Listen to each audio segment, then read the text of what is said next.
ಓಂ ಶಾಂತಿ ಶಾಂತಿ ಶಾಂತಿ. ಅವಸ್ಥೆಗಳು ವಿಕಾರಾತ್ಮಕವಲ್ಲ, ನಿಜವಾದ ಅರ್ಥದಲ್ಲಿಯೇ ಅವಸ್ಥೆಗಳು. ಹಿಂದೆ ಪ್ರಪಂಚವು ವಿಕಾರದ ಪ್ರವಾಹದಿಂದ ಕೂಡಿಕೊಂಡಿರುವುದರಿಂದ ಯಾವುದೂ ಇರುವಂತೆ ಇರುವುದಿಲ್ಲ. ಇರವು ಬದಲಾಯಿಸುತ್ತಲೇ ಇರುತ್ತಿದೆ, ಅರಿವು ಬದಲಾಯಿಸುತ್ತಲೇ ಇರುತ್ತಿದೆ. ಹೀಗಿರುವಾಗ ಕೂಟಸ್ಥರೂಪವಾಗಿರುವ ಪರಮಾರ್ಥವು ಇದೆ ಎನ್ನುವುದು ಹೇಗೆ ಹೊಂದುತ್ತಿದೆ ಅಂತ ಆಕ್ಷೇಪಣೆ ಮಾಡಿದ್ದ. ಅದಕ್ಕೆ ಸಾಮಾನ್ಯವಾಗಿ ಉತ್ತರವನ್ನು ಹೇಳಿದರು, ಆದರೆ ಅದು ಸಾಕಾಗುವುದಿಲ್ಲ ಅನ್ನುವುದಕ್ಕಾಗಿ ಈಗ ಉತ್ತರ ಹೇಳ್ತಾ ಇದ್ದಾರೆ ಸರಿಯಾಗಿ. ಅವಸ್ಥೆಗಳು ವಿಕಾರವನ್ನು ಹೊಂದುವುದಿಲ್ಲ. ಬಾಲ್ಯ, ಯೌವನ, ಮುಪ್ಪು ಕಾಲದಲ್ಲಿ ಯಾವುದು ಇದ್ದುಕೊಂಡಿರುತ್ತದೆಯೋ ಅದು ವಿಕಾರವನ್ನು ಹೊಂದುತ್ತಿದೆ.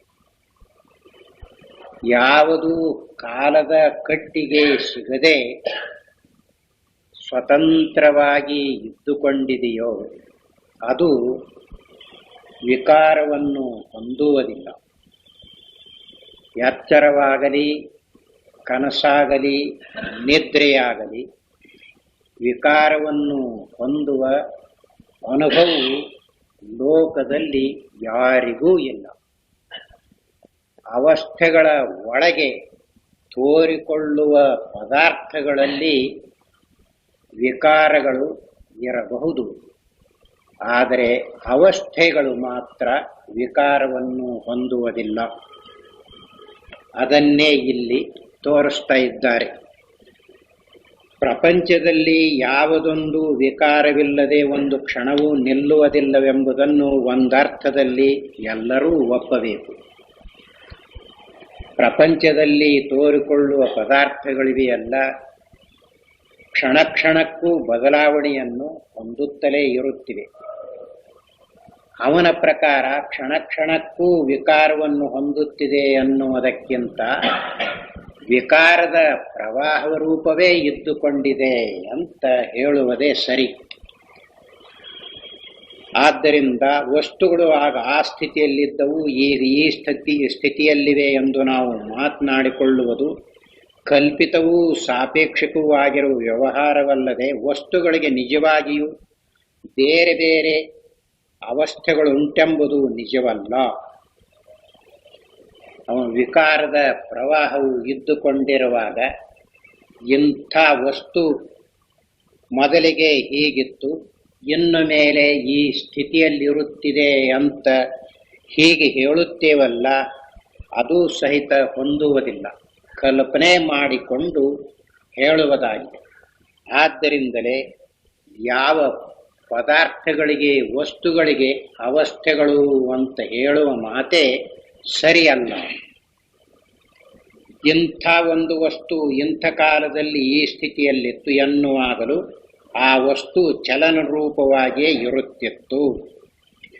ಯಾರಾದರೂ ಒಂದು ವಸ್ತು ಇಂಥ ಕಾಲದಲ್ಲಿ ಈ ಸ್ಥಿತಿಯಲ್ಲಿತ್ತು ಅಂದರೆ ಈ ಕಾಲದಲ್ಲಿ ಈ ರೂಪವಾಗಿತ್ತು, ಇನ್ನೊಂದು ಕಾಲದಲ್ಲಿ ಇದು ಹಾಗೆಯೇ ಇರುವುದಿಲ್ಲ, ಇನ್ನೊಂದು ರೂಪವಾಗಿರುತ್ತಿದೆ ಅಂತ ಹೀಗೆ ಹೇಳಬಹುದು. ಆದರೆ ಹಾಗೆ ಹೇಳುವುದು ಸರಿಯಲ್ಲ. ಯಾಕೆಂದರೆ ಚಲನೆಯನ್ನು ಬಿಟ್ಟು, ವಿಕಾರವನ್ನು ಬಿಟ್ಟು ಯಾವುದು ವಸ್ತು ಹೀಗೈತಿ ಅಂತ ಹೇಳುವುದಕ್ಕೆ ಬರುವಂತಿಲ್ಲ. ಅದು ಒಂದೆಂದು ನಾವು ತತ್ಕಾಲಕ್ಕೆ ಪ್ರವಾಹದಿಂದ ಬಿಡಿಸಿ ಮನಸ್ಸಿನಲ್ಲಿ ಕಲ್ಪಿಸಿಕೊಂಡೆವು. ಇಂಥ ವಸ್ತು ಅಂತ ಹೇಳುವಾಗ ಇಡೀ ಪ್ರಪಂಚವೇ ವಿಕಾರದ ಪ್ರವಾಹದಿಂದ ಕೂಡಿಕೊಂಡಿರುವಾಗ ಇಂಥ ವಸ್ತು ಅಂದರೆ ಏನು, ಚಲನೆಯ ರೂಪವಾಗಿರುವ ವಸ್ತುಗಳೇ ಅಂತ ಹೇಳುವುದರ ಬದಲು ಅದರಾಗಿಂದ ಒಂದು ಪದಾರ್ಥವನ್ನು ತಕ್ಕೊಂಡು ಇದು ಹೀಗಿದೆ, ಹಿಂದೆ ಹೀಗಿತ್ತು, ಇನ್ನು ಮುಂದೆ ಹೀಗಾಗಬಹುದು ಅಂತ ಹೀಗೆ ಹೇಳಿದರೆ ಯಾವುದೂ ಹೊಂದುವುದಿಲ್ಲ. ಎಲ್ಲ ಚಲನ್ ರೂಪವಾಗಿಯೇ ಇರುತ್ತಿದೆ.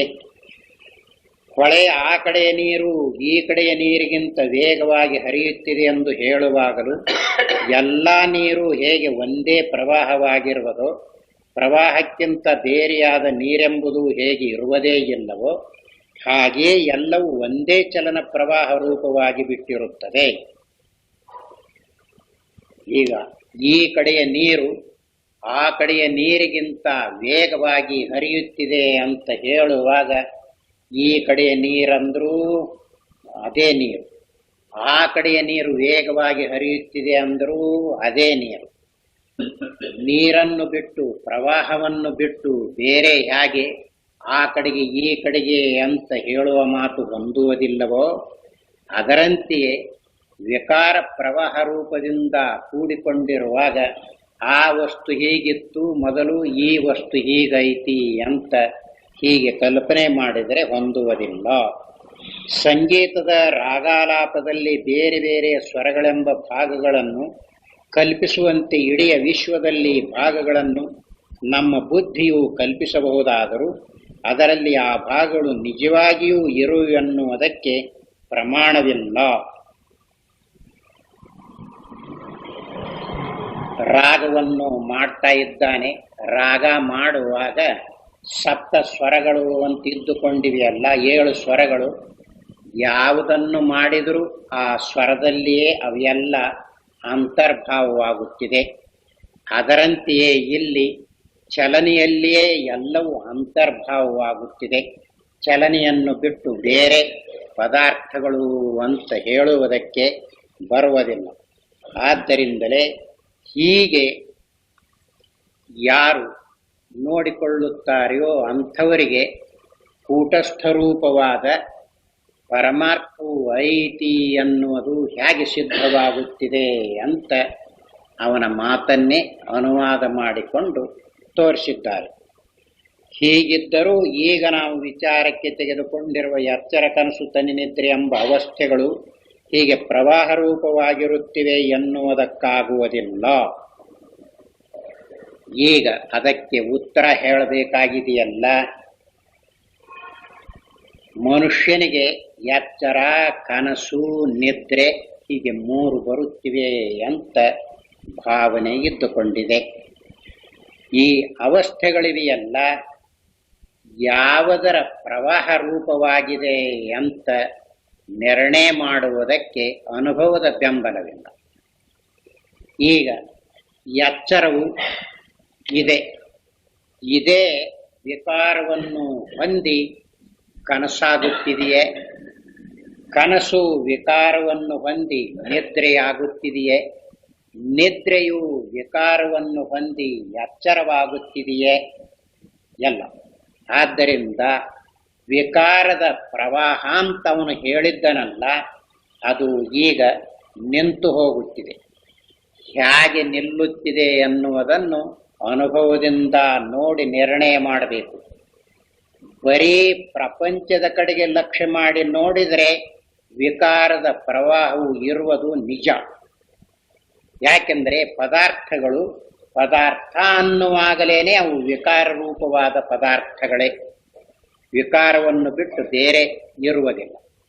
ಆದರೆ ಇಲ್ಲಿ ಅವಸ್ಥೆಗಳು ಅಂತ ಹೇಳುವಾಗ ಈಗ ಎಚ್ಚರದ ಅವಸ್ಥೆಯಲ್ಲಿ ತೋರಿಕೊಳ್ಳುವ ಪ್ರಪಂಚ ಎಚ್ಚರದ ಅವಸ್ಥೆ ಎಲ್ಲ. ಆಗ ಅವನ ಪ್ರಪಂಚವು ವಿಕಾರ ರೂಪದ ಪ್ರವಾಹ ಅಂತ ತೋರಿಸಿಕೊಡಬೇಕು. ಏನು ಎಚ್ಚರದ ಅವಸ್ಥೆ ಇಲ್ಲ, ಅವನು ಹೇಳುವ ಪ್ರಪಂಚವಿದೆಯಲ್ಲ ವಿಕಾರ ರೂಪವಾದ ಪ್ರವಾಹ ಅಂತ, ಅದು ಎಲ್ಲಿರುತ್ತಿದೆ ತೋರಿಸ್ಬೇಕು.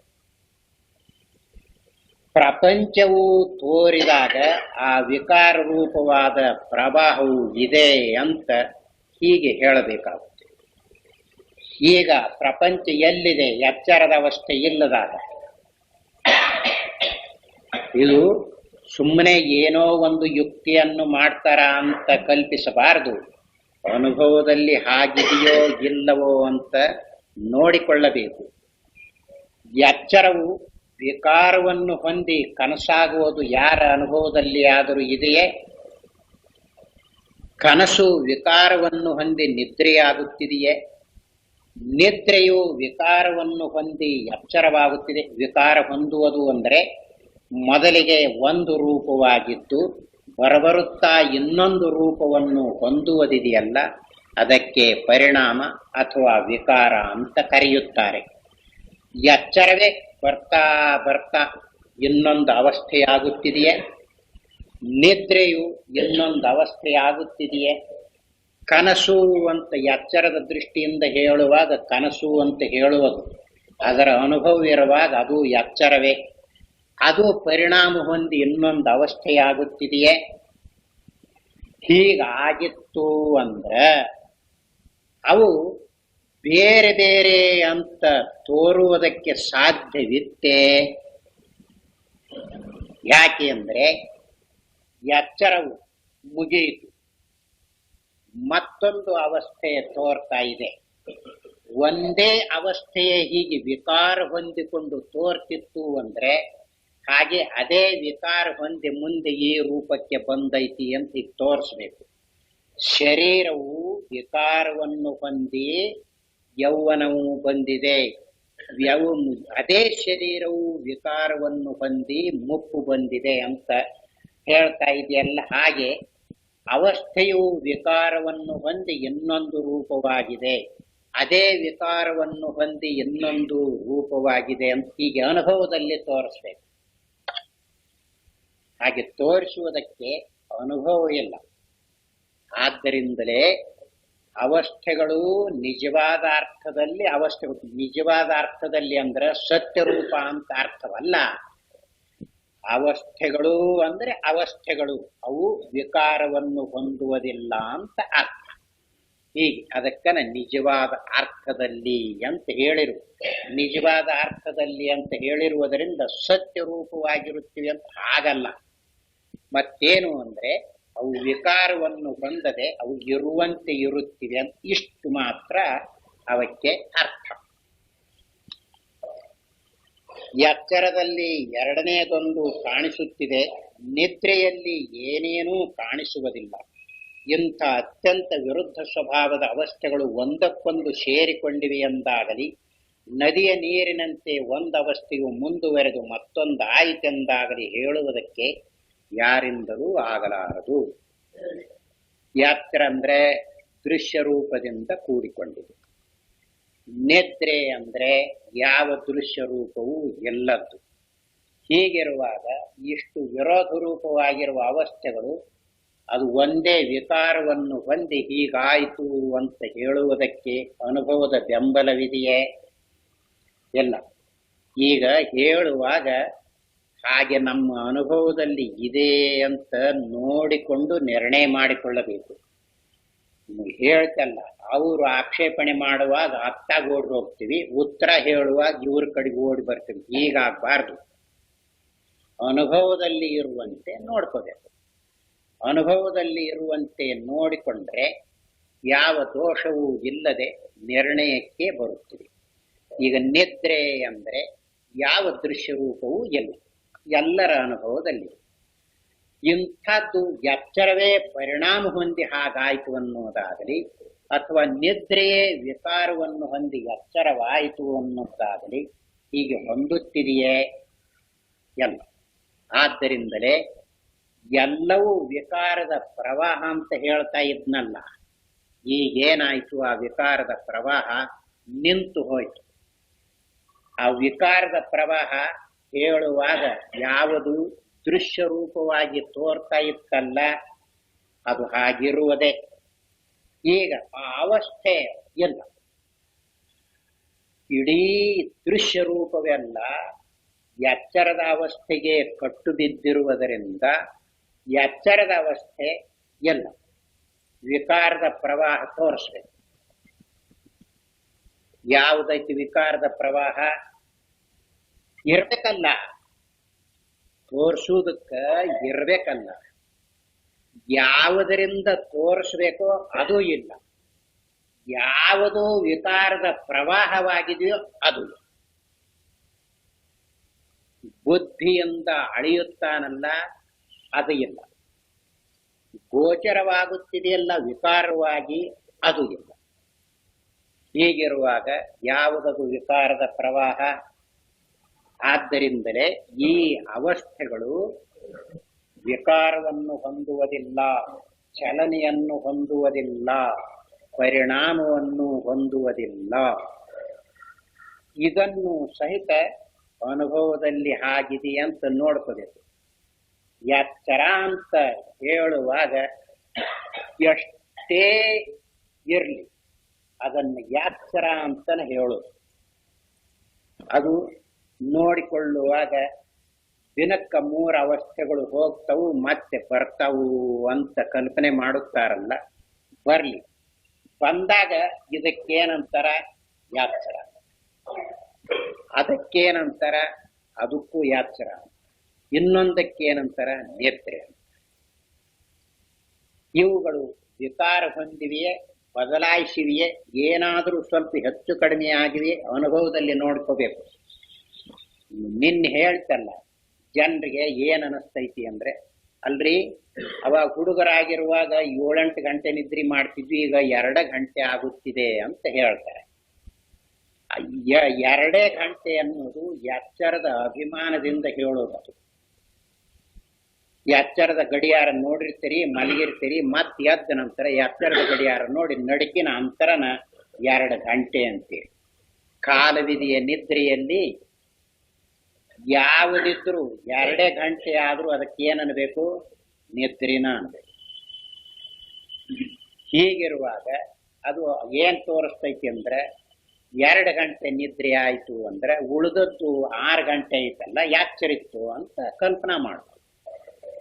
ಆದ್ದರಿಂದ ವಿಕಾರ ಹೊಂದುತ್ತಿವೆಯೇ ಅವಸ್ಥೆಗಳು ಎಲ್ಲ. ಎಚ್ಚರದಲ್ಲಿ ಕಾಲವಿದೆ, ನಿದ್ರೆಯಲ್ಲಿ ಅದು ಇಲ್ಲವೇ ಇಲ್ಲ. ಹೀಗಿರುವಾಗ ಎಚ್ಚರವು ಮುಂದಕ್ಕೆ ಹರಿದು ಕೊನೆಯಲ್ಲಿ ನಿದ್ರೆಯಾಗಿ ಪರಿಣಮಿಸುವುದೆಂದಾಗಲಿ, ನಿದ್ರೆಯು ಯಾವುದಾದರೊಂದು ಕ್ಷಣದಲ್ಲಿ ಎಚ್ಚರವಾಯಿತೆಂದಾಗಲಿ ಕಲ್ಪಿಸುವುದಕ್ಕೆ ಆಗುವುದೇ ಇಲ್ಲ. ಕಾಲವನ್ನು ಸರಿಯಾಗಿ ನೋಡಿಕೊಳ್ಳಬೇಕು. ವ್ಯವಹಾರದಲ್ಲಿ ಕಾಲಕ್ಕೆ ಮಹತ್ವವು ಬಿದ್ದುಕೊಂಡಿದೆ, ವ್ಯವಹಾರಕ್ಕೆ ಸಾಕಾಗಿದೆ. ಆದರೆ ವಿಮರ್ಶನೆ ಮಾಡಿ ನೋಡಿದರೆ ಕಾಲ ಅಂತ ಹೇಳ್ತಿರಲ್ಲ, ಯಾವುದದು ಕಾಲ? ಪದಾರ್ಥಗಳನ್ನು ಬಿಟ್ಟು ತೋರಿಸು. ಸೂರ್ಯ, ಚಂದ್ರ, ಭೂಮಿ ಇವುಗಳನ್ನು ಬಿಟ್ಟು ಕಾಲ ಯಾವುದು ತೋರಿಸ್ರಿ. ನೀವು ಹೇಳುವ ಕಾಲವಿದೆಯಲ್ಲ, ಹಿಂದಿನ ಕಾಲ, ಇಂದಿನ ಕಾಲ, ಮುಂದಿನ ಕಾಲ ಅಂತ.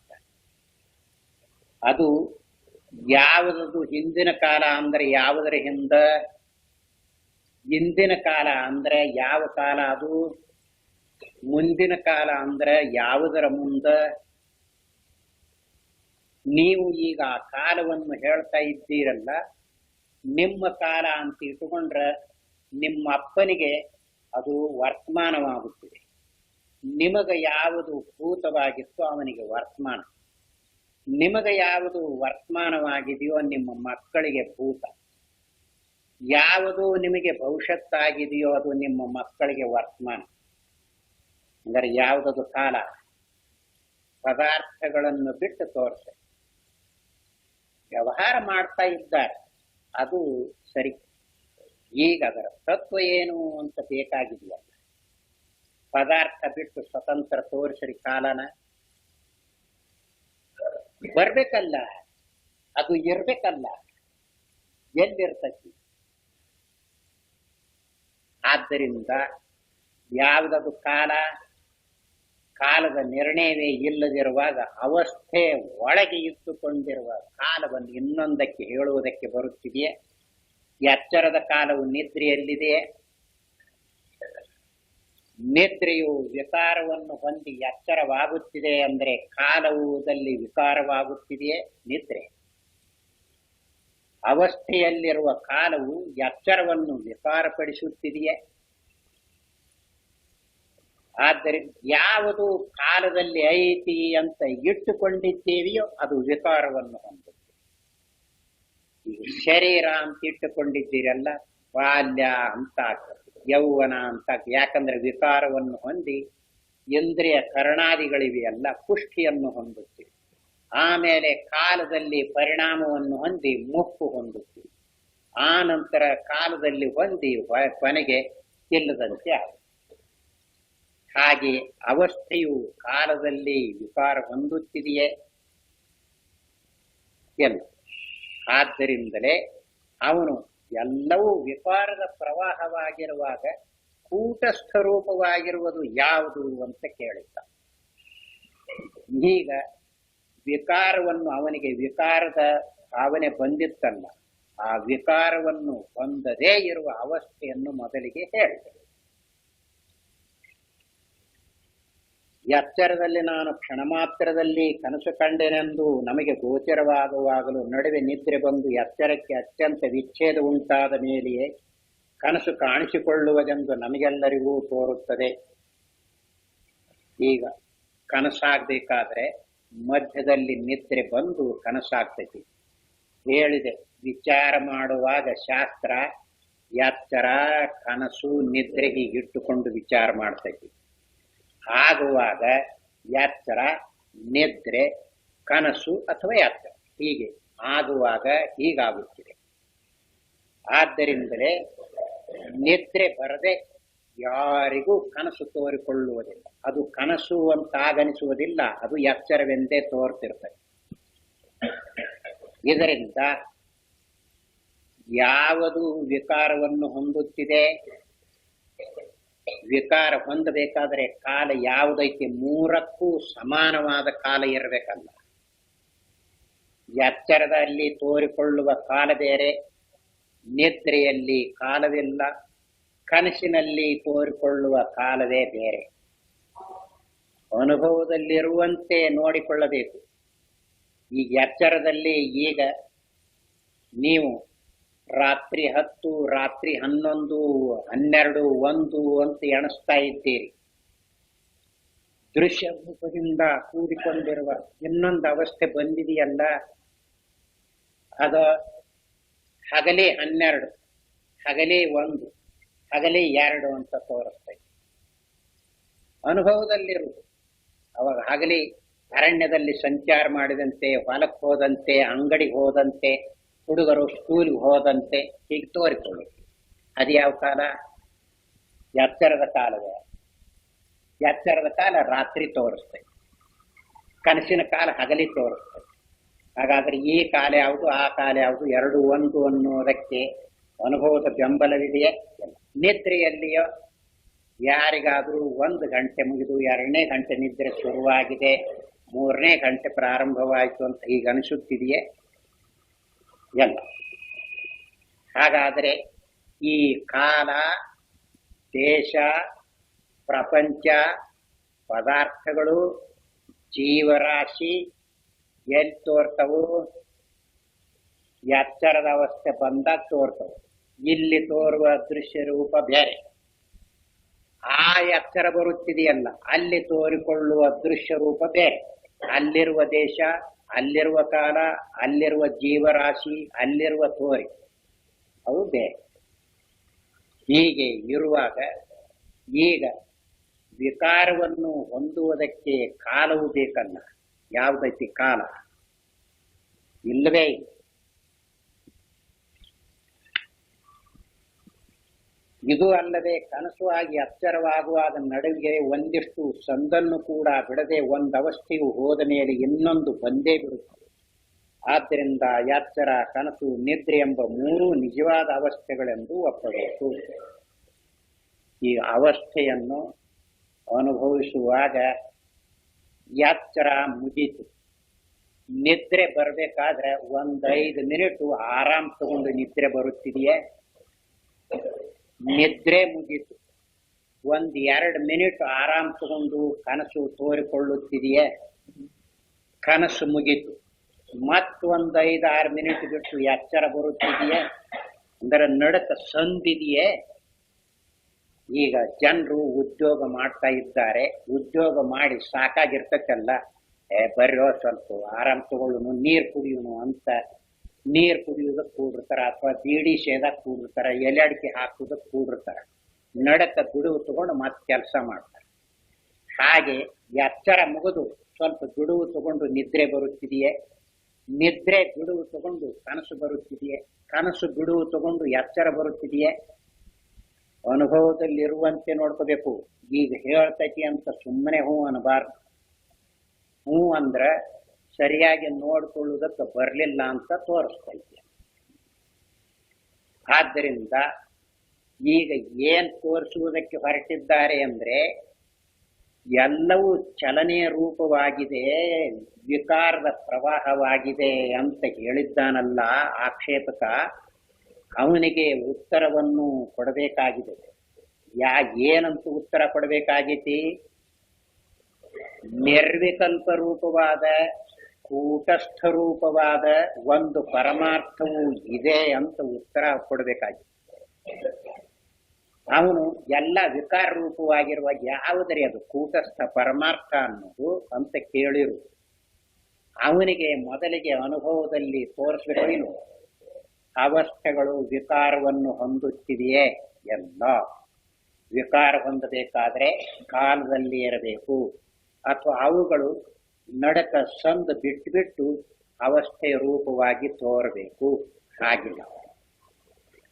ಇದು ಪ್ರತಿಯೊಬ್ಬರೂ ಎಚ್ಚರ ಕನಸು ನಿದ್ರೆಗಳನ್ನು ಅನುಭವಿಸ್ತಾ ಇದ್ರೂ ಇವನ್ನೆಲ್ಲ ಸರಿಯಾಗಿ ಅನುಭವಕ್ಕನುಸರಿಸಿ ನೋಡಿಕೊಂಡಿರುವುದಿಲ್ಲ. ಎಲ್ಲಿ ನೋಡ್ಕೊಂಡಿರ್ತಾರೆ? ಈಗ ಹೇಳಿದಾಗ ಹೌದಪ್ಪ ಅಂತ ಹೀಗೆ ಅನ್ನುವ ಯಾರಾದ್ರೂ ಎಚ್ಚರ ಹೋಗಿ ಕನಸಾಗತ್ತಂತಂದ್ರೆ ಹೌದಳ ಅಂತ ಅನ್ನುವರು ಅದಾರ. ಕನಸು ಹೋಗಿ ನಿದ್ರೆ ಆಗುತ್ತೆ ಅಂದ್ರೆ ಹೌದು ಅನ್ನುವರು ಅದಾರ. 24 ಗಂಟೆಯಲ್ಲಿ 3 ಅವಸ್ಥೆಗಳಾಗ್ತಾವಂತ ಹೇಳುವವರು ಇದ್ದಾರೋ ಇಲ್ವೋ? ಶಾಸ್ತ್ರಕಾರರೇ ಇದ್ದಾರೆ, ಇನ್ಯಾಕ? ಆದ್ದರಿಂದಲೇ ಅನುಭವಕ್ಕನುಸರಿಸಿ ನೋಡ್ಬೇಕು. ಆ ಅನುಭವಕ್ಕನುಸರಿಸಿ ನೋಡುವಾಗ ಈ ಬುದ್ಧಿ ಯಾರು ಉಪಯೋಗಿಸಿಕೊಳ್ಳುತ್ತಾರೆಯೋ ಅವರಿಗಿದು ತಿಳಿಯುವುದಿಲ್ಲ. ಸಂದು ಬಿಡದೆ ಇನ್ನೊಂದು ಇದ್ದೇ ಇರುತ್ತಿದೆ, ಎಚ್ಚರ ಮುಗಿತು ಅಂದ್ರೆ ನಿದ್ರೆ ಇದ್ದೇ ಇರುತ್ತಿದೆ ಅಂತ ಹೇಳುವುದು ಬುದ್ಧಿಯೋ ಅನುಭವವೋ? ಯಾರಾದ್ರೂ ಬುದ್ಧಿ ಹೇಳ್ತೈತಿ ಅಂದ್ರೆ ಬುದ್ಧಿ ಇರುತ್ತಿದೆಯೇ, ಗೊತ್ತಾಗುತ್ತಿದೆಯೇ ಬುದ್ಧಿಗೆ ಈ ವಿಷಯ? ಎಲ್ಲ ಅದಕ್ಕನ ಮೊದಲಿಗೆ ಅನುಭವದ ಹೆಚ್ಚುಗಾರಿಕೆ ಅಂತ 3ನೇ ಹೆಗ್ಗುರುತಿನಲ್ಲಿ ಹೇಳಿಕೊಂಡು ಬಂದಿದೆ. ಅದರಿಂದಲೇ ನಾವು ಈಗ ವಿಚಾರ ಮಾಡಬೇಕಾಗಿದೆ. ಆ ಅನುಭವವನ್ನು ಬಿಟ್ಟು ಈ ಬುದ್ಧಿ ಕಡೆಗೆ ಬಂದ್ವಿ ಅಂದ್ರೆ ಆಯ್ತು, ಎಳೆದು ಹಾಕೊಂಡು ಬಿಡ್ತತಿ ಸಿಕ್ಕ ನಮ್ಮ ಕಡೆಗೆ ಅಂತ. ಹೀಗಿದೆ. ಆದ್ದರಿಂದ ಎಚ್ಚರ ಕನಸು ನಿದ್ರೆ ಎಂಬ 3 ನಿಜವಾದ ಅವಸ್ಥೆಗಳೆಂದು ಒಪ್ಪಬೇಕು. ಅವುಗಳು ದೃಶ್ಯಗಳು ಒಂದಕ್ಕೊಂದು ಸ್ವಲ್ಪವೂ ಸಂಬಂಧವಿಲ್ಲದೆ ಸ್ವತಂತ್ರವಾಗಿರುವುವೆಂದು ಒಪ್ಪಬೇಕು. ಯಾವ ಅವಸ್ಥೆಯಲ್ಲಿ ಯಾವ ದೃಶ್ಯ ರೂಪವು ತೋರಿಕೊಳ್ಳುತ್ತದೆಯೋ ಅದು ಆ ಅವಸ್ಥೆಗೆ ಕಟ್ಟು ಬಿದ್ದಿರುತ್ತೆ. ಇನ್ನೊಂದು ಕಡೆಯಲ್ಲಿ ಬರುವುದಕ್ಕೆ ಅವಕಾಶವಿಲ್ಲ. ಆದ್ದರಿಂದ ಈ ಅವಸ್ಥೆಗಳು ಇದೆಯಲ್ಲ, ತಾವು ತೋರಿಕೊಳ್ಳದೆ ಇರುವಾಗ ಅವುಗಳಲ್ಲಿರುವ ದೃಶ್ಯ ರೂಪ ಐತಿ ಅಂತ ಕಲ್ಪನೆ ಮಾಡುವುದಕ್ಕೆ ಸಹಿತ ಬರುವುದು. ಈಗ ಕನಸಿಲ್ಲ, ಕನಸಿನಲ್ಲಿ ತೋರಿಕೊಂಡ ದೃಶ್ಯ ರೂಪ ಎಲ್ಲದವು? ರಾತ್ರಿ ಕನಸಾಗಿತ್ತು ಅಂತ ಹೇಳಿದ್ರಲ್ಲ, ಆ ಕನಸಿನಲ್ಲಿ ತೋರಿಕೊಂಡ ದೃಶ್ಯ ರೂಪ ಎಲ್ಲದವು? ಈಗ ಕಲ್ಪನೆ ಮಾಡುವುದಕ್ಕೆ ಬರುತ್ತಿದೆಯೇ? ಬರುವುದಿಲ್ಲ. ಅದರಂತೆ ಎಚ್ಚರದ ಅವಸ್ಥೆಯೂ ಇಲ್ಲದಿರುವಾಗ ಎಚ್ಚರದಲ್ಲಿ ತೋರಿಕೊಳ್ಳುವ ದೃಶ್ಯ ರಾಶಿಯು ಎಲ್ಲಿರುತ್ತಿದೆ? ಎಲ್ಲಿರ್ತತ್ರಿ? ಅದೆಲ್ಲಿ ಹೋಗುತ್ತೆ? ಇಲ್ಲೇ ಇರ್ತೈತಿ. ಹೀಗೆ ಜನರು ಅಂದುಕೊಂಡು ಇಲ್ಲೇ ಇರ್ತೈತಿ. ಇಲ್ಲೇ ಇರ್ತೈತಿ ಅಂದ್ರೆ ದೇಶದಲ್ಲಿ ಇರ್ತೈತಿ ಅಂತ ಹೇಳುವುದಾದ್ರೆ ಯಾವ ದೇಶದಲ್ಲಿ ಇರ್ತೈತಿ? ಯಾಕೆ ಹಾಗಾಗುತ್ತಿದೆ ಅಂದರೆ ಅನುಭವದಲ್ಲಿರುವಂತೆ ನೋಡಿಕೊಳ್ಳುವುದಕ್ಕೆ ಬರದೇ ಇರುವಾಗ ಆ ಬಳಕೆಯಲ್ಲಿ ಬಂದು ಬಿಟ್ಟಿದೆ. ಆದ್ದರಿಂದ ಎಚ್ಚರಕ್ಕೆ ಕಟ್ಟು ಬಿದ್ದಿರುವ ದೃಶ್ಯ ರೂಪ ಎಚ್ಚರದ ಅವಸ್ಥೆಯಿಲ್ಲದಿದ್ದರೆ ಎಲ್ಲಿಯೂ ಇರುವುದು. ಹಾಗೆತ್ತು ಅಂದರೆ ಇನ್ನೊಂದು ಅವಸ್ಥೆಯನ್ನು ನೋಡುವಾಗ ಅದರಲ್ಲಿರುವ ದೃಶ್ಯ ರೂಪ ಈಗಿರುವ ಈ ದೃಶ್ಯ ರೂಪ ಎರಡು ಒಂದಕ್ಕೊಂದು ಕೂಡಿಕೊಂಡು ಬಿಡ್ತಿತ್ತು. ಅವಾಗ ಏನು ಅನುಭವ ಬರ್ತಾ ಇತ್ತು? ಇದು ಅದು ಕೂಡಿಕೊಂಡ ಐತಿ ಈಗ ಅಂತ ಅನುಭವಕ್ಕೆ ಬರ್ತಿತ್ತು. ಹಾಗೆ ಬರುತ್ತಿದೆಯೇ? ಹಾಗೆ ಬರಬೇಕಾದ್ರೆ ಎಚ್ಚರದ ನೆನಪು ಬಂದರೆ ಬರ್ತದೆ. ದೃಶ್ಯ ರೂಪ ಬರಬೇಕಾದ್ರೆ ಎಚ್ಚರದ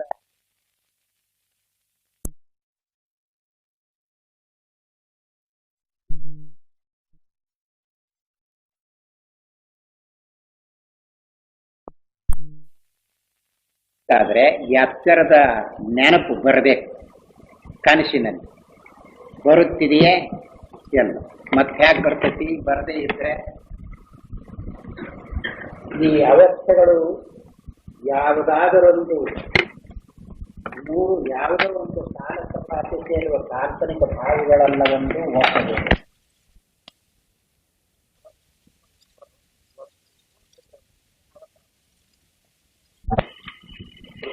ಏನು ಕಲ್ಪನೆ ಬರ್ತೈತಿ ಅಂದ್ರೆ ಹೀಗೆ ಹೇಳುವಾಗ ಅಲ್ರಿ, ನಮಗೊಬ್ಬರಿಗೆ ಎಚ್ಚರದ ಅವಸ್ಥೆ ಬರದೇ ಇದ್ರೆ ಏನಾಯ್ತು? ಉಳಿಕೆದವರು ಇರ್ತಾರಲ್ಲ, ಅದನ್ನ ನಾವು ಕೇಳ್ತಾ ಇರುವುದು. ಉಳಿಕೆದವ್ರಿಗೆ ಇರ್ತಾರ ಅಂತ ಯಾಕೆ ಗೊತ್ತಾಯ್ತು ಹೇಳ್ರಿ? ನಿಮಗೆ ಎಚ್ಚರ ಇಲ್ಲ, ಉಳಿಕೆದವ್ರು ಇರ್ತಾರ ಅಂತ ಹೇಳಿದ್ರೆ ನಿಮಗೆ ಎಚ್ಚರದ ಅವಸ್ಥೆ ಇಲ್ಲದಿರುವಾಗ ಉಳಿಕೆದವ್ರು ಇರ್ತಾರಂತ ನಿಮಗೆ ಯಾಕೆ ಗೊತ್ತಾಯ್ತು ಹೇಳ್ರಿ? ಏನ್ ಹೇಳ್ತಾ ಇದ್ದಾರೆ ಅಂದ್ರೆ, ಅಲ್ರಿ ಮತ್ತೆ ಎಚ್ಚರಕ್ಕೆ ಬಂದಾಗ ಇದ್ದ ಇರ್ತಾರಲ್ಲ, ಮತ್ ಎಚ್ಚರಕ್ಕೆ ಬಂದಾಗ ಇದ್ದ ಇರ್ತಾರಂತ ಹೇಳಿದ್ರೆ ಏನ್ ಹೇಳ್ದಂಗಾಯ್ತು? ಎಚ್ಚರದಲ್ಲಿದ್ದವ್ರು ಎಚ್ಚರದಲ್ಲಿ ಅದಾರ ಅಂತ ಹೇಳ್ದಂಗಾಯ್ತು. ಆಯ್ಕೆ ಹೊರತು ಎಚ್ಚರದ ಅವಸ್ಥೆ ಇಲ್ಲದಿರುವಾಗ ಇರುತ್ತಾರೆಯೇ? ಅದು ಬೇಕಾಗಿದೆ. ಆದ್ದರಿಂದಲೇ ದೃಶ್ಯ ರೂಪವಿದೆಯಲ್ಲ, ಆಯಾ ಅವಸ್ಥೆಗೆ ಕಟ್ಟು ಬಿದ್ದಿರುವುದರಿಂದ ಒಂದು ಅವಸ್ಥೆಯನ್ನು ಬಿಟ್ಟು ಇನ್ನೊಂದು ಅವಸ್ಥೆಗೆ ಹೆಜ್ಜೆ ಇಡುವುದಕ್ಕೆ ಬರುವಂತಿಲ್ಲ. ಆ ಹೆಜ್ಜೆ ಇಡಬೇಕಾದ್ರೆ ದೇಶ ಕಾಲ ಅವಸ್ಥೆಗಳು ಎಲ್ಲ ಕೂಡಿಕೊಂಡು ಬಿಡ್ತಿವೆ. ಅದು ಹಾಗೆ ಕೂಡುವುದಕ್ಕೆ ಅವಕಾಶವೇ ಇಲ್ಲ. ನಿಜ ಸ್ಥಿತಿಯು ಹೀಗಿಲ್ಲ. ಎಚ್ಚರದಲ್ಲಿರುವ ಕಾಲವು ನಿದ್ರೆಯಲ್ಲಿ ಮಾಯವಾಗಿ ಬಿಡುತ್ತಿದೆ. ಕನಸಿನಲ್ಲಿ ಮತ್ತೊಂದು ಅತ್ಯಂತ ವಿಲಕ್ಷಣವಾದ ತೋರಿಕೆಯ ಕಾಲವು ಇಟ್ಟುಕೊಂಡಿರುತ್ತಿದೆ. ಆದ್ದರಿಂದ ಯಾವುದೊಂದು ಸಮಾನ ಕಾಲವು ಇಲ್ಲದ ಇವುಗಳನ್ನು ಒಂದೇ ಪ್ರವಾಹವೆಂದು ಎಣಿಸುವುದು ಅನುಭವ ವಿರುದ್ಧವಾಗಿರುತ್ತದೆ. ಒಂದೇ ಕಾಲದ ಪ್ರವಾಹ ಅಂತ ಹೇಳುವಾಗ ಒಂದೇ ಕಾಲವು ಇದ್ದುಕೊಂಡು ಅದರಲ್ಲಿ ದೃಶ್ಯ ರೂಪವು ತೋರಿಕೊಂಡು ಬದಲಾಯಿಸುತ್ತಾ ಹೋಗಬೇಕು. ಅದಕ್ಕೆ ಪ್ರವಾಹ ಅಂತ ಕರೀತಾರೆ. ನೀರು ಅಂತ ಹೇಳುವಾಗ ನೀರು ಹಾಗೆಯೇ ಮುಂದಕ್ಕೆ ಹೋಗ್ತಾ ಇದೆ, ಅದಕ್ಕೆ ಪ್ರವಾಹ ಅಂತ ಕರೆಯುತ್ತಾರೆ. ನೀರು ಹರಿಯುತ್ತಿದೆಯಲ್ಲ, ಅದು ಪ್ರವಾಹ ಅಂತ. ಹಾಗೆ ಇದು ಒಂದೇ ಕಾಲ ಹರಿದುಕೊಂಡು ಹೋಗ್ಬೇಕು, ಇರ್ಬೇಕಲ್ಲ ಒಂದೇ ಕಾಲ. ಎಚ್ಚರದಲ್ಲಿರುವ ಕಾಲವೇ ಬೇರೆ, ಎಚ್ಚರ ಹೋಯಿತು ಅಂದ್ರೆ ಆ ಕಾಲವಿಲ್ಲ. ಕನಸಿನಲ್ಲಿ ತೋರಿಕೊಂಡ ಕಾಲವೇ ಬೇರೆ, ಕನಸು ಹೋಯಿತು ಅಂದ್ರೆ ಆ ಕಾಲವೇ ಇಲ್ಲ. ನಿದ್ರೆಯಲ್ಲಿ ಕಾಲದ ಸುದ್ದಿಯೇ ಇಲ್ಲ. ಈಗ ಜನರು ಕಲ್ಪನೆ ಮಾಡುವುದು 2 ಗಂಟೆ 6 ಗಂಟೆ ಅಂತ ಕಲ್ಪನೆ ಮಾಡುವುದು ಏನು ಅನ್ನೋದು ಗೊತ್ತಾಯ್ತಲ್ಲ, ಅದು ಕಾಲವಲ್ಲ. ಎಚ್ಚರಕ್ಕೆ ಬಂದಾಗ ಅಳತಿ ಮಾಡ್ತಾ ಇದ್ದಾನೆ ನಡುಕಿನ ಅಂತರ. ನಡಕ ತೋರ್ಲಿಲ್ವಲ್ಲ, ಅದಕ್ಕೆ ನಿದ್ರೆ 6 ಗಂಟೆ ಆಯ್ತು ಅಂತ ಹೇಳ್ತಾನಲ್ಲ. ಎಚ್ಚರದ ಅಭಿಮಾನದಿಂದ ಹೇಳೋದು ಆ ಕಾಲ ಎಚ್ಚರದ್ದು. ನಿದ್ರೆಯಲ್ಲಿ ಯಾವ ಕಾಲದ ಸುದ್ದಿಯೂ ಇರುವುದಿಲ್ಲ. ಕಾಲವನ್ನು ತೋರಿಸಬೇಕಾದ್ರೆ ಯಾವುದು ಇರಬೇಕು ಅದು ಇದ್ದೇ. ನಿದ್ರೆಯಲ್ಲಿ ಕಾಲವನ್ನು ತೋರಿಸುವುದು ಯಾವುದು? ಬುದ್ಧಿ. ಬುದ್ಧಿ ಇತ್ತೆ ಎಲ್ಲ. ಮತ್ತೆ ಬುದ್ಧಿ ಇಲ್ಲದಿರುವಾಗ ಕಾಲ ಹೇಗಿರ್ತೈತಿ? ಬರುವಲ್ಲಿ. ಆದ್ದರಿಂದಲೇ ಇವು ಪ್ರವಾಹ ಅವಸ್ಥೆಗಳು ಪ್ರವಾಹ ರೂಪವಾಗಿವೆ ಅಂತ ಹೇಳುವ ಮಾತೇ ಸಿದ್ಧವಾಗಲಿಲ್ಲ. ಹಾಗಾದರೆ ಅವನು ಏನು ಹೇಳಿದ್ದ? ಎಲ್ಲವೂ ವಿಕಾರದ ಪ್ರವಾಹವೇ, ಚಲನೆಯ ಪ್ರವಾಹವೇ ಅಂತ ಹೇಳಿದ್ನಲ್ಲ. ಆ ಪ್ರವಾಹ ನಿಂತು ಹೋಯ್ತು. ಯಾವುದರಲ್ಲಿ ನಿಂತು?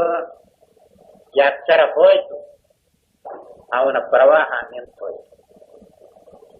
ಕನಸು ಹೋಯ್ತು, ಅವನ ಪ್ರವಾಹದ ಸುದ್ದಿಯೇ ಇಲ್ಲ. ನಿದ್ರೆಯಲ್ಲಿ ಯಾವ ಪ್ರವಾಹವು ಇದ್ದುಕೊಂಡಿದೆ? ಯಾವ ದೃಶ್ಯ ರಾಶಿ ಇದ್ದುಕೊಂಡಿದೆ? ದೃಶ್ಯ ರೂಪವು ಇರುವಾಗಲ್ಲವೇ ಅದಕ್ಕೆ ಚಲನೆಯ ಐತಿ ಅಂತ ಹೇಳಿಕೊಂಡು ಹೋಗ್ಬೇಕು. ಎಲ್ಲಿದೆ ದೃಶ್ಯ? ಇರುವುದು.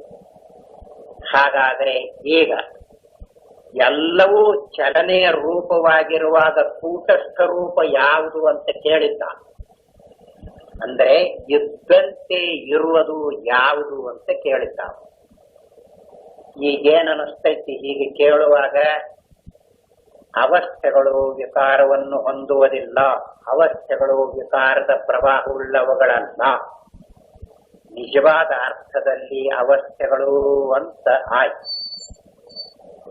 ವಿಕಾರ ಹೊಂದುವುದಿಲ್ಲ ಅಂತ ಯಾವಾಗ ನಿರ್ಣಯವಾಯಿತೋ ಆಗ ವಿಕಾರವಿಲ್ಲದೇ ಇರುವ ಪ್ರವಾಹವು, ಪರಮಾರ್ಥವು ಐತಿ ಅಂತ ತೋರಿಸಿಕೊಡುವುದಕ್ಕೆ ಆಗಲೇನೆ ಅನುಭವ ಸಿಗುತ್ತಾ ಇದೆ. ಆದರೆ ಇಲ್ಲಿ ವಿಕಾರವನ್ನು ಹೊಂದುವುದು ದೃಶ್ಯರಾಶಿ, ಪ್ರವಾಹವೂ ಇಲ್ಲದಿರುವುದು, ಎತ್ತರದಲ್ಲಿ ಇದ್ದುಕೊಂಡಿರುವುದು ಹೋಯ್ತು. ಅಲ್ಲಿ ಯಾವಾಗ ದೃಶ್ಯರಾಶಿ ಇಲ್ಲವೋ ಪ್ರವಾಹ ಯಾವುದು? ನಿಂತು ಹೋಯ್ತು ಅವನ ಪ್ರವಾಹ. ಕನಸಿನಲ್ಲಿ ತೋರಿಕೊಳ್ಳುವ ದೃಶ್ಯ ರೂಪವಿದೆಯಲ್ಲ, ಇದು ಬೇರೆ ದೃಶ್ಯ. ಈ ಪ್ರವಾಹವೂ ಇಲ್ಲ. ನಿದ್ರೆಯಲ್ಲಿ ದೃಶ್ಯ ರೂಪವೇ ಎಲ್ಲ. ಹಾಗಾದರೆ ವಿಕಾರವಿಲ್ಲದೆ ಯಾವುದೋ ಒಂದು ಐತಿ ಅನ್ನುವುದಕ್ಕೆ ಈಗ ಸಾಧಕವಾದ ಯುಕ್ತಿಯು ಸರಿಯಾಗಿ ಸಿಕ್ಕಿದೆ. ಯಾಕೆ ಅವಸ್ಥೆಗಳು ವಿಕಾರವನ್ನೇ ಹೊಂದುವುದಿಲ್ಲವಲ್ಲ? ಅವಸ್ಥೆಗಳು ವಿಕಾರವನ್ನು ಹೊಂದುವುದಿಲ್ಲ. ಆದರೆ ಅವಸ್ಥೆಗಳು ಇಲ್ಲದಂತೆ ಆಗ್ತವೆ. ಇಲ್ಲದಂತೆ ಆಗ್ತವೋ ಇಲ್ವೋ? ವಿಕಾರ ಹೊಂದುವುದಿಲ್ಲ, ಇಲ್ಲದಂತೆ ಆಗ್ತವೆ. ಎಚ್ಚರ ಇಲ್ಲದಂತೆ ಆಗ್ತತಿ. ಇನ್ನೊಂದು ದೃಶ್ಯ ರೂಪದಿಂದ ಕೂಡಿಕೊಂಡಿರುವ ಅವಸ್ಥೆ ಬಂತು, ನಿದ್ರೆ ಬಂತು ಅಂದ್ರೆ ಎರಡು ದೃಶ್ಯ ರೂಪದಿಂದ ಕೂಡಿಕೊಂಡಿರುವ ಅವಸ್ಥೆಗಳು ಇರುವುದು. ಆದ್ದರಿಂದ ಇಲ್ಲದಂತೆ ಆಗ್ತವೆ ಅವಸ್ಥೆಗಳು, ವಿಕಾರ ಹೊಂದುವುದಿಲ್ಲ.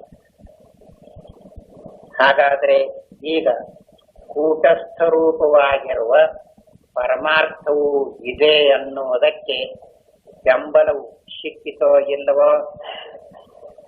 ಸಿಕ್ಕಿದೆ. ಏನು? ಹೇಳುವ ಮಾತು ಕೇಳಿಕೊಂಡು ಹೌದು ಅನ್ನಬಾರದು. ಈಗ ವಿಕಾರವಿಲ್ಲದೆ ಇರುವ ಅವಸ್ಥೆಗಳು ಇದೆ ಅಂತ ನಿರ್ಣಯವಾದಾಗ ಈ ಅವಸ್ಥೆಗಳು ತೋರಿದರೂ ಮರೆಯಾದರೂ ಯಾವುದು ಗುರುತು ಮಾಡ್ತೈತಿ? ಅದು ವಿಕಾರದಿಂದ ಕೂಡಿಕೊಂಡಿದೆಯೇ? ಅದು ಇದ್ದಂತೆ ಇರುತ್ತಿದೆಯೋ ಇಲ್ವೋ? ಅದಕ್ಕನ ಕೂಟಸ್ಥ ಅನ್ನೋದು. ಕೂಟಸ್ಥ ಅಂದ್ರೆ ಚಲನೆ ಇಲ್ಲದೆ ಇರುವ ಸ್ವರೂಪಕ್ಕೆ ಕೂಟಸ್ಥ ಅಂತ ಹೇಳಿರು. ಈಗ ಎಚ್ಚರ ತೋರಿಸಿ ಮರೆಯಾಯಿತು. ಇನ್ನೊಂದು ಅವಸ್ಥೆ ದೃಶ್ಯ ರೂಪದಿಂದ ಕೂಡಿಕೊಂಡು ತೋರಿಸಿ ಮರೆಯಾಯಿತು. ನಿದ್ರೆ ತೋರಿಸಿ ಮರೆಯಾಯಿತು. ಇವನ್ನೆಲ್ಲ ನೋಡ್ತಕ್ಕಂಥದ್ದು ಹೇಗೈತೆ? ಕೂಟಸ್ಥ ರೂಪವಾಗಿ ಇದೆಯೋ ಇಲ್ಲವೋ? ಮತ್ತು ಅದು ಹಾಗೆ ಇಲ್ಲದೆ ಎತ್ತರ ಹೋದಾಗ ಅದರ ಕೂಡನ ಹೋಗಿದ್ರೆ ಕನಸು ಹೋದಾಗ ಅದರ ಕೂಡ ಹೋಗಿದ್ರ, ನೇತ್ರೆ ಇಲ್ಲದಾಗ ಅದರ ಕೂಡ ಇಲ್ಲದಂತೆ ಆಗಿದ್ರ, ಇವುಗಳನ್ನು ಹೇಗೆ ನಿರ್ಣಯ ಮಾಡುವುದಕ್ಕೆ ಬರುತ್ತಿತ್ತು? ಬರುತ್ತಿರಲಿಲ್ಲ. ಹಾಗಾದರೆ ಕೂಟಸ್ಥ ರೂಪವಾಗಿರುವ ಪರಮಾರ್ಥವು ಇದೆ ಅನ್ನುವುದಕ್ಕೆ ಬೆಂಬಲವು ಸಿಕ್ಕಿದೆ. ಅದಕ್ಕಾಗಿಯೇ ಈ ಅವಸ್ಥೆಗಳನ್ನು ಹೇಳಿರುವುದು.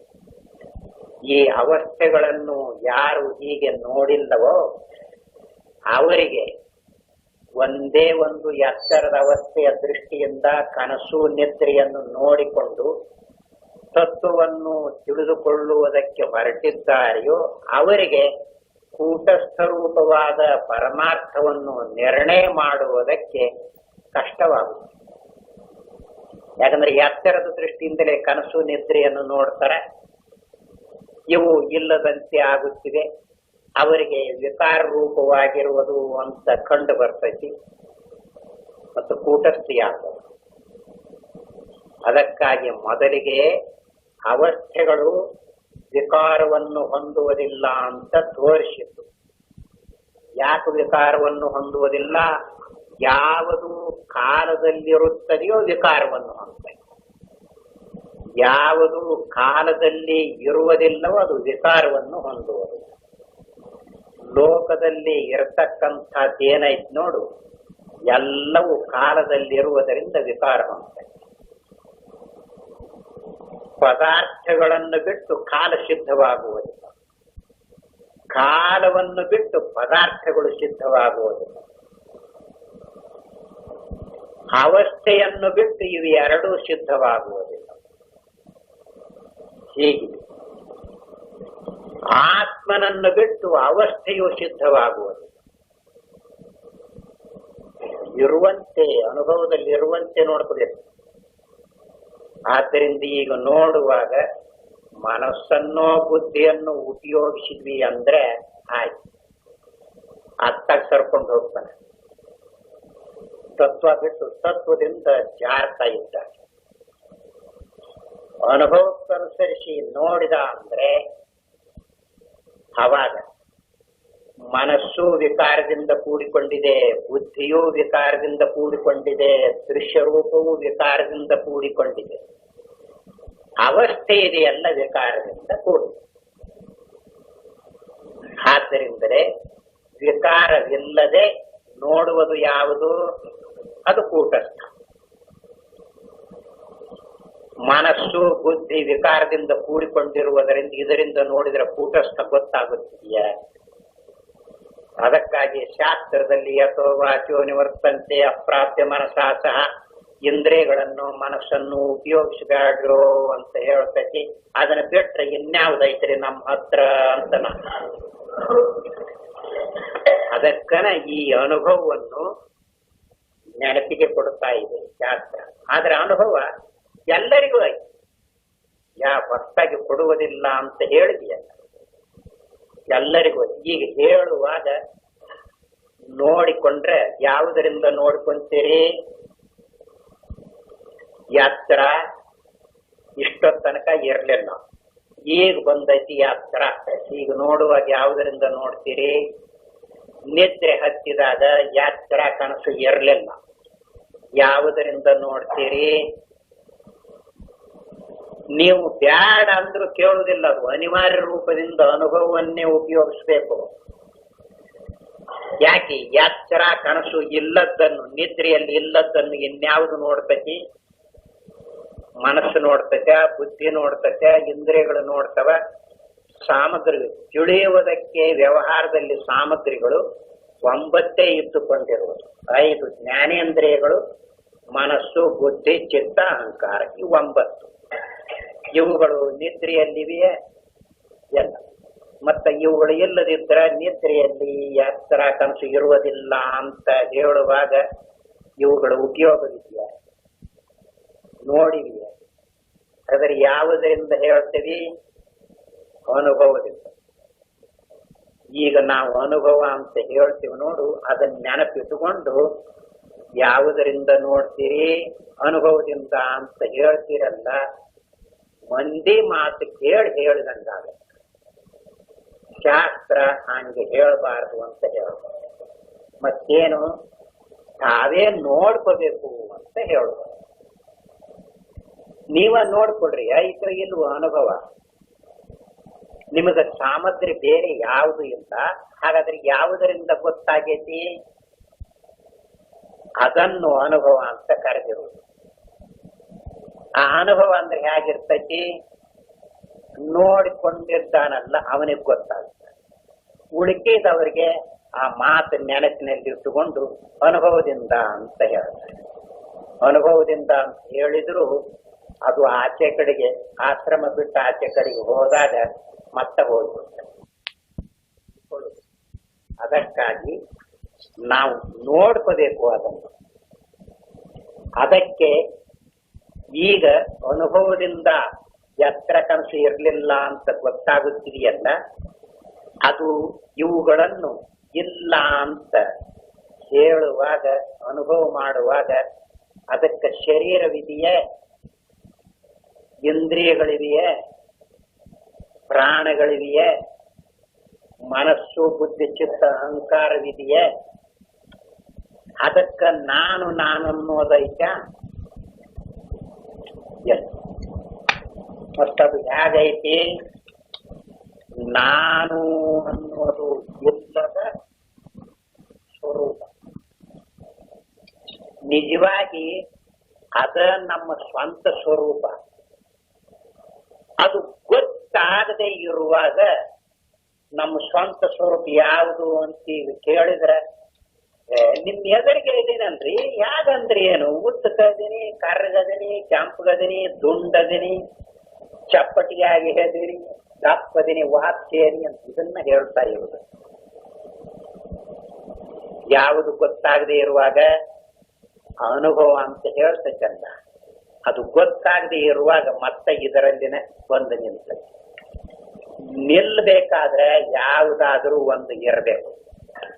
ಒಂದು ಆಶ್ರಯ ಬೇಕೋ ಬೇಡವೋ? ಆಶ್ರಯ ಬೇಡ್ತದೆ. ಮತ್ತ ಅದು ಗೊತ್ತಾಗದೆ ಇರುವಾಗ ಇದನ್ನೇ ಮತ್ತೆ ಆಶ್ರಯ ಮಾಡ್ತೈತಿ. ಅದಕ್ಕಾಗಿ ತಿರುಗಿ ಹೀಗಿರುವುದೇ ನಾನು ಅಂತ ಹೇಳ್ಕೊಳ್ಳಿ. ಹೀಗಾಯ್ತು ಅಂದ್ರೆ ಎಷ್ಟು ವರ್ಷ ಶಾಸ್ತ್ರ ಕೇಳಿದ್ರೆ ಏನಾಗುತ್ತಿದೆ? ಏನಾಗುದಿಲ್ಲ. ನಾವು ಏನಾಗಿರ್ತೀವಿ ಅದೇ. ಈಗ ಹೇಗದೀವಿ ನೋಡು, ಹೀಗೆ ಇರುತ್ತದೆ. ಬೇಕಾದಷ್ಟು ವರ್ಷ ಕಳೆದು ಹೋಗುದು. 50 ವರ್ಷ ಕೇಳಲಿ, 60 ವರ್ಷ ಕೇಳಲಿ, ಒಂದು ಯುಗ ಕೇಳಲಿ. ಅದಕ್ಕಾಗಿಯೇ ಬಲ್ಲವರು ಕಳಕಳಿಯಿಂದ ಏನ್ ಹೇಳ್ತಾರು ಅಂದ್ರೆ, ಅನುಭವದಲ್ಲಿ ನೋಡಿಕೊಳ್ಳ್ರಿ, ಹೊತ್ತಾಗಿ ಬರುವುದಿಲ್ಲ, ಅದು ಯಾರೂ ಕೊಡುವುದಿಲ್ಲ.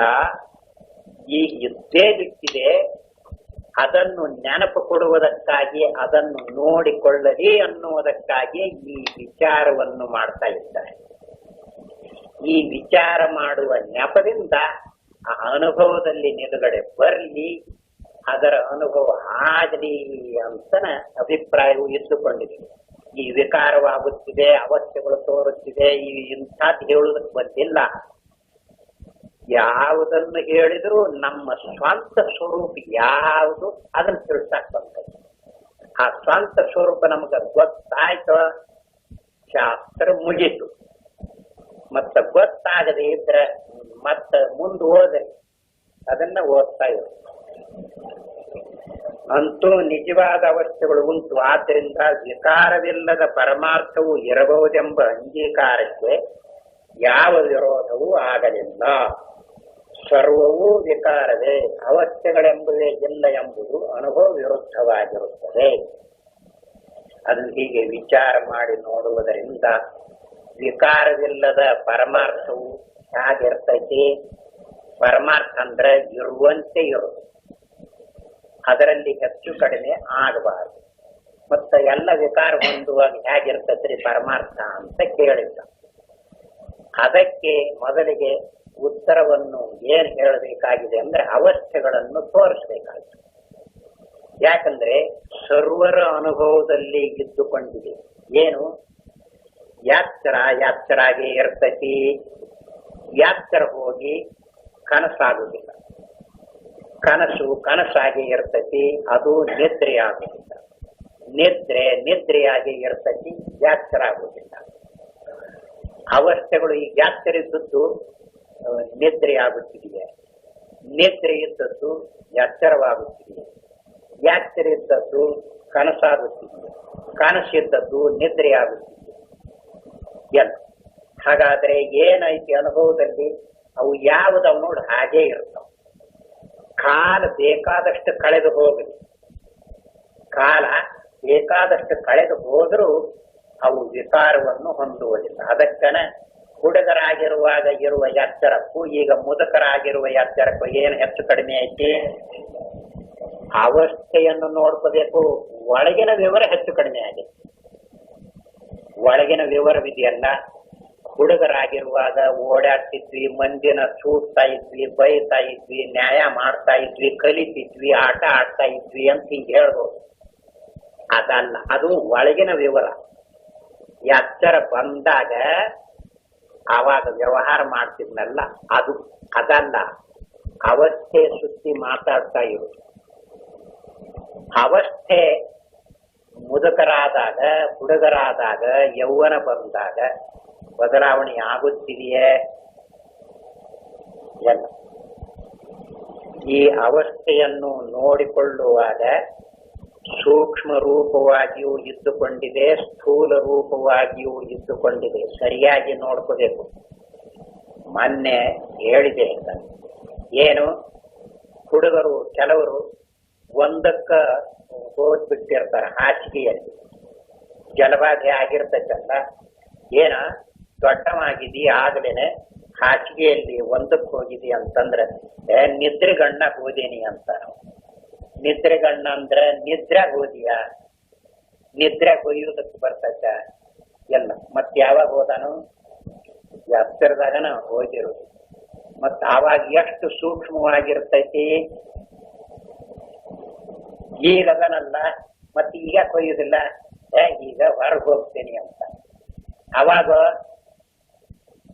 ಏನಾಗುತ್ತೆ ಅಂದ್ರೆ, ಎಚ್ಚರ ಆದಾಗಲೇನೆ ಹೋದಿರ್ತಾನಲ್ಲ, ಅದು ಆಗುದು ಪುರುಷತ್ತಿಂದ ಜೋರಾಗಿ ನಿದ್ರೆ ಬಂದು ಬಿಟ್ಟಿರ್ತೈತಿ.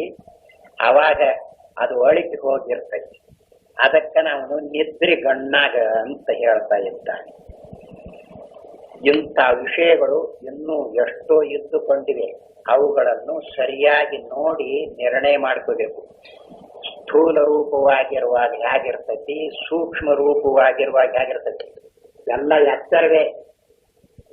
ಎಚ್ಚರದ ಅವಸ್ಥೆ ಇರುವಾಗಲೇ ಎಲ್ಲ ವ್ಯವಹಾರ ನಡೆಯುವುದು. ಈಗ ತಾಯಿಗೆ ಗೊತ್ತಾಗಿರ್ತದೆ, ಊಟ ಮಾಡಿಸ್ತಾ ಇದ್ದಾಳೆ, ಹಾಲು ಕುಡಿಸ್ತಾ ಇದ್ದಾಳೆ, ಆ ಹುಡುಗ ತಿಂತಿರ್ತೈತಿ, ತಿಂದು ನುಂಗಿ ಅಲ್ಲಿ ಹಾಗೆ ಮಲಗಿ ಬಿಡ್ತೈತಿ. ಬೆಳಗ್ಗೆ ಎದ್ದು ನನಗ ತಿಂಡಿ ಕೊಡ್ಲಿಲ್ಲಲ್ಲ, ಕೊಡು ಅಂತ. ಏನ ರಾತ್ರಿ ನೀವು ಪೂರಾ ತಿಂದು ಬಿಟ್ಟಿದ್ದೀನಿ, ನಿನ್ನ ಪಾಲಿಂದು ಯಾವತ್ ತಿಂದೇನಿ ಅಂತ ನ್ಯಾಯ ಮಾಡ್ತಾನ ಆ ಹುಡುಗ. ತಿಂದಾನೋ ಇಲ್ವೋ? ತಿಂದಾನ. ಎಚ್ಚರದಲ್ಲಿ ತಿನ್ನುತ್ತಾನೆಯೇ, ನಿದ್ರೆ ತಿನ್ನಕ್ ಬರ್ತದೆ. ಮತ್ತ ಅವನು ಇಲ್ಲ ಅಂತ ಹೇಳ್ತಾನ. ಅವಾಗ ಹೇಗಾಗುತ್ತೆ ಅದು ನೋಡ್ಕೋಬೇಕು. ಹೀಗೆ ಆದ್ದರಿಂದಲೇ ಅವಸ್ಥೆಯನ್ನು ನೋಡಿಕೊಳ್ಳುವಾಗ ಸರಿಯಾಗಿ ನೋಡಿಕೊಂಡು ನಿರ್ಣಯ ಮಾಡಿಕೊಳ್ಳಬೇಕು. ಈ ಪ್ರಸಂಗದಲ್ಲಿ ಮನಸ್ಸನ್ನು ಬುದ್ಧಿಯನ್ನು ಇಟ್ಟುಕೊಂಡು ಅದಕ್ಕೆ ಹೊಂದಿಸಿಕೊಂಡು ನೋಡೋದಕ್ಕೆ ಹೋದ್ರೆ ಅವಸ್ಥೆ ನೋಡಕ್ ಬಂದಿಲ್ಲ, ಇವನಿಗೆ ಅವಸ್ಥೆ ಅನ್ನೋ ಮಾತೇ ತಿಳಿಯಲಿಲ್ಲ ಅಂತ. ಹಾಗೂ ಕೆಲವು ಸಾರಿ ಕನಸುಗಳಾಗ್ತವಲ್ಲ, ಕನಸಾದಾಗ ಒಂದಿಷ್ಟು ನೆನಪುಳಿದೈತ್ರಿ, ಒಂದಿಷ್ಟು ಮರೆತು ಬಿಟ್ಟೈತಿ ಅಂತ ಹೇಳ್ತಾರೆ. ಬಹಳ ಉದ್ದವಾಗಿ ಬಿದ್ದಿತ್ರಿ ಕನಸು, ಒಂದಿಷ್ಟು ನೆನಪಿನಲ್ಲಿ ಐತಿ, ಒಂದಿಷ್ಟು ಮರ್ತ ಹೋಗೈತಿ ಅಂತ ಹೇಳ್ತಾರೆ. ನೆನಪಿನಲ್ಲಿರುವುದಾಗಲಿ ಮರ್ತ ಹೋಗಿರುವುದಾಗಲಿ, ಆದ್ರೆ ಅವನಿಗೆ ಉದ್ದವಾದ ಕನಸು ಅಂತ ಗೊತ್ತಾಗೈತೆ ಇಲ್ವೋ? ಗೊತ್ತಾಗಿದೆ. ಈಗ ಅವನು ಏನ್ ಹೇಳ್ತಾ ಇದ್ದಾನೆ, ಸ್ವಲ್ಪ ಸ್ವಲ್ಪ ನೆನಪಿನಲ್ಲಿ ಐತಿ, ಸ್ವಲ್ಪ ಮರ್ತ ಹೋಗೈತಿ ಅಂತ ಹೇಳ್ತಾನಲ್ಲ, ಇದು ಯಾವುದರದು? ಈ ಮನೋಬುದ್ಧಿದು. ಈ ಮನೋಬುದ್ಧಿನ ಅದಕ್ಕೆ ಕೂಡ್ಸಕ್ ಹೋಗ್ಬಾರ್ದು. ಅವನಿಗೆ ಅನುಭವದಲ್ಲಿ ಏನೈತಿ ಅಂದ್ರೆ, ಬಹಳ ಉದ್ದ ಬಿದ್ದಿತ್ರಿ, ಬಹಳ ತನಕ ಬಿದ್ದಿತ್ತು ಅಂತ ಹೇಳ್ತಾನೆ. ಅದು ಅನುಭವದಲ್ಲೇ, ಅದನ್ನು ನೋಡಿರುವುದು ಅನುಭವ. ಈಗ ಹೇಳೋದು ಇದು ಬುದ್ಧಿಯಿಂದ ಮನಸ್ಸಿನಿಂದ ಈಗ ಹೇಳಕ್ ಹೋಗ್ತಾನೆ. ಆದ್ದರಿಂದಲೇ ಸರಿಯಾಗಿ ಅನುಭವದಿಂದ ನೋಡುವಾಗ ಹೇಗಿರ್ತೈತಿ, ಮನೋಬುದ್ಧಿಗಳಿಂದ ನೋಡಿದಾಗ ಹೇಗಿರ್ತೈತಿ, ಇದರ ವಿಂಗಡ ಇವುಗಳನ್ನು ಬಿಡಿಸಿಕೊಂಡು ನೋಡ್ಕೋಬೇಕು. ಹಾಗಿಲ್ಲದೆ ಇದ್ರೆ ಫಡಕ ಬಡಕ ಆಗಿಬಿಡ್ತದೆ. ಅದು ಇದು ಕಲಿಗರಿಕೆ ಆಗುತ್ತೆ. ಅನುಭವ ಯಾವುದು, ಬುದ್ಧಿ ಯಾವುದು ಗೊತ್ತಾಗುವುದಿಲ್ಲ. ಆದ್ದರಿಂದಲೇ ಸರಿಯಾಗಿ ನೋಡಿ ನಿರ್ಣಯ ಮಾಡಿಕೊಳ್ಳುವುದು. ಇದರಿಂದ ಏನು ಸಿದ್ಧವಾಯಿತು ಅಂದ್ರೆ ಪರಮಾರ್ಥ ಒಂದೈತಿ, ಕೂಟಸ್ಥ ರೂಪವಾಗಿರುವ ಅಂದ್ರೆ ಯಾವ ವಿಕಾರವನ್ನು ಹೊಂದದಿರುವ ಪರಮಾರ್ಥ ಒಂದೈತಿ ಅಂತ ನಿರ್ಣಯ ಮಾಡುವುದಕ್ಕೆ ಬರ್ತೈತಿ ಅಂತ ತೋರಿಸಿಕೊಡುವುದಕ್ಕಾಗಿ ಈ ಅವಸ್ಥೆಗಳನ್ನು ಹೇಳಿರುವುದು. ಅವನೇನ್ ಕೇಳಿದ, ಪರಮಾರ್ಥ ಯಾವುದೈತ್ರಿ? ಇರುವಂತೆ ಇರಬೇಕಲ್ಲ ಚಲನ. ಈಗ ಚಲನೆಯನ್ನು ಕಟ್ಟು ಮಾಡಿ ಅವಸ್ಥೆಗಳನ್ನು ಹೇಳಿ, ಈ ಅವಸ್ಥೆಗಳು ತೋರಿದರೂ ಮರೆಯಾದರೂ ಯಾವುದರಿಂದ ತೋರಿತು, ಯಾವುದರಿಂದ ಮರೆಯಾದದ್ದು ಗೊತ್ತಾಯ್ತು, ಅದು ಇರಬೇಕೋ ಇಲ್ವೋ? ಅದು ವಿಕಾರವನ್ನು ಹೊಂದುತ್ತಿದೆಯೇ? ಅದು ವಿಕಾರವನ್ನು ಹೊಂದಿದ್ರೆ ಇವುಗಳನ್ನು ಹೇಗೆ ತಿಳಿಯುವುದಕ್ಕೆ ಸಾಧ್ಯವಾಗುತ್ತಿತ್ತು? ಆಗುತ್ತಿರಲಿಲ್ಲ. ಇಲ್ಲಿ ಕೂತ್ಕೊಂಡಿದ್ದೀರಿ, ಯಾರೋ ಒಬ್ಬರು ಬಂದ್ರು, ಬಂದಾಗ ಕರ್ಕೊಂಡು ಹೋದ್ರು. ಮತ್ತೆ ಯಾರು ಇಲ್ಲಿ ಬಂದ್ರು ಹೋದ್ರು ಅನ್ನೋದು ಅವ್ರಿಗೆ ಗೊತ್ತಾಗುತ್ತಿದೆಯೇ? ಇಂಥವ್ರು ಬಂದ್ರೆ ಇಲ್ಲ, ನನ್ನ ಕರೆಯಾಕ್ ಬಂದಿದ್ರು, ನಾನು ನಡಕ ಎದ್ದು ಬಂದೆ, ಯಾರು ಬಂದಿದ್ರು ನನಗೆ ಗೊತ್ತಿಲ್ಲ ಅಂತ ಹೇಳ್ತಾನೆ. ಮತ್ತೆ ಯಾರಿಗ್ ಗೊತ್ತು ಯಾರು ಬಂದಿದ್ರು ಯಾರು ಹೋದ್ರು ಅನ್ನೋದು ಯಾರಿಗ್ ಗೊತ್ತಾಗುತ್ತಿದೆ? ಏಕರೂಪವಾಗಿ ಯಾರು ಇರ್ತಾರ ನೋಡು ಅವ್ರಿಗೆ ಗೊತ್ತಾಗುತ್ತೆ. ಏಕರೂಪವಾಗಿ ಯಾರು ಇರ್ತಾರಲ್ಲ ಅವರಿಗೆ ಬಂದದ್ದು ಹೋದದ್ದು ಗೊತ್ತಾಗುತ್ತೆ. ಆದ್ದರಿಂದಲೇ ಇಲ್ಲಿ ಏಕರೂಪವಾಗಿ ಕೂತ್ಕೊಂಡಿರುವವರು ಇಂಥವ್ರು ಬಂದಿದ್ರು ನಡಕೆದ್ದು ಹೋದ್ರು ಅಂತ ಹೇಳುವುದಕ್ಕೆ ಸಾಧ್ಯವಿಲ್ಲ. ಅದರಂತೆಯೇ ಎಚ್ಚರ ಬಂತು ಹೋಯ್ತು, ಕನಸು ಬಂತು ಹೋಯ್ತು, ನಿದ್ರೆ ಬಂತು ಹೋಯ್ತು ಅಂತ ಹೀಗೆ ಹೇಳುವಾಗ ನಾವು ಹೇಗೆ ಏಕರೂಪವಾಗಿದೆವೋ ಇಲ್ವೋ? ಮೂರು ಅವಸ್ಥೆಗಳು ಅಂತ ಹೇಳುವಾಗಲೇನೆ ನಮ್ಮ ಸ್ವರೂಪ ಹೇಗೈತಿ ಅನ್ನೋದರ ನಿರ್ಣಯವನ್ನು ತೋರಿಸಿರುವುದು. ಗೌಡಪಾದರು ಮಾಂಡುಕ್ಯ ಉಪನಿಷತ್ತಿಗೆ ಕಾರಿಕೆಯನ್ನು ಬರೆದಿದ್ದಾರಲ್ಲ, ಮೊದಲನೇ ಕಾರಿಕೆಯನ್ನು ತೆಗೆದು ನೋಡ್ರಿ, ಅದಕ್ಕೆ ಭಾಷ್ಯಕಾರರು ಏನು ಬರೆದಿದ್ದಾರೆ ಅಂತ ಗೊತ್ತಾಗುತ್ತೆ. ಮೂರು ಅವಸ್ಥೆಗಳು ಅಂತ ಹೇಳುವಾಗ ಆದ್ದರಿಂದಲೇನೆ ನೀನು ಏಕರೂಪವಾಗಿದ್ದೀಯೇ, ಅಸಂಗರೂಪನಾಗಿದ್ದೀಯೇ, ನೀನು ಯಾವ ದೋಷದಿಂದಲೂ ಕೂಡಿಕೊಂಡಿರುವವನಲ್ಲ ಅಂತ ಸಿದ್ಧವಾಯಿತು ಅಂತ ಹೀಗೆ ಬರ್ತಾನೆ. ಅದು ಒಂದೇ ಮಾತು. ಯಾಕೆಂದ್ರೆ ಮೂರು ಅವಸ್ಥೆಗಳು ಅಂತ ಬರ್ತಾವಂತ ನೀನೇ ಹೇಳಿದೆಯಲ್ಲ. ಮೂರು ಅವಸ್ಥೆಗಳನ್ನು ನೋಡ್ಬೇಕಾದ್ರೆ ನೀನು ಏಕರೂಪವಾಗಿ ಇರ್ಬೇಕೋ ಇಲ್ವಾ? ಮತ್ತೆ ಯಾವುದಾದ್ರೂ ನಿನಗ ಅಂಟಿತ್ತು ಅಂದ್ರೆ ಒಂದ್ ಅವಸ್ಥೆ ಸಹಿತ ಇನ್ನೊಂದು ಅವಸ್ಥೆ ಎರಡೆರಡು ಕೂಡಿಕೊಂಡಿರ್ಬೇಕು. ಹಾಗಿದೆಯೇ? ಆದ್ದರಿಂದರೆ ಅಸಂಗ ಇವನ್ನೆಲ್ಲ ಹೀಗೆ ತೋರಿಸಿರು. ಅದು ಅನುಭವದಿಂದ ನೋಡಿಕೊಂಡ್ರೆ ಇಂಥ ನಿರ್ಣಯ ಬರ್ತೈತಿ ಅಂತ ಇಲ್ಲಿ ಹೇಳಿರು. ಓಂ ನಾರಾಯಣ.